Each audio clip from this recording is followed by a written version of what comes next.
আল্লাহ রাসূল সাল্লাল্লাহু আলাইহি ওয়াসাল্লামের একজন সাহাবী সহিহ মুসলিমে এসেছে, সাহাবীর নাম হচ্ছে রাবিআ। কি নাম? ওনার নাম হচ্ছে রাবিআ ইবনু কাব আল আসলামী রাদিয়াল্লাহু তাআলা আনহু।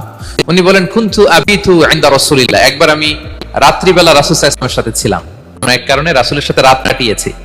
তো রাসূল সাল্লাল্লাহু আলাইহি ওয়াসাল্লাম যেহেতু তাহাজ্জুদের সালাত পড়েন, তিনি বলেন, আমি মাঝরাতে উঠে একটা গামলা দিয়ে, পাত্র দিয়ে ওযুর পানি নিয়ে আসছি বিষ্ণুনবীর জন্য, এনে দিলাম। বিষ্ণুনবী এত খুশি হলেন, আমাকে বললেন, সাল হে কাব, তোমার কি লাগবে চাও। উনি বললেন, আসআলুকা মুরাফাকাতাকা ফিল জান্নাহ। উনি বললেন, ইয়া রাসূলুল্লাহ, আপনি যদি কিছু চাইতেই বলেন তাহলে আমি জান্নাতে আপনার সাথে থাকতে চাই। দেখেন কিভাবে ওনারা সুযোগ কাজে লাগাতেন। ওযুর পানি নিয়ে আসতে বিষ্ণুনবী খুশি হয়ে গেলেন, বলেন, তুমি কি চাও?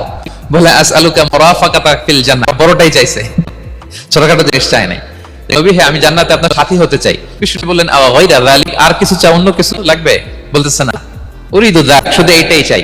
তখন বিষ্ণু সাল্লাল্লাহু আলাইহি ওয়াসাল্লাম বললেন, আইন্নি আলা নাফসিকা বিকাসরাতিস সুজুদ, এই মর্তবা যদি তুমি চাও তাহলে বেশি বেশি সিজদায় লুটিয়ে থাকো।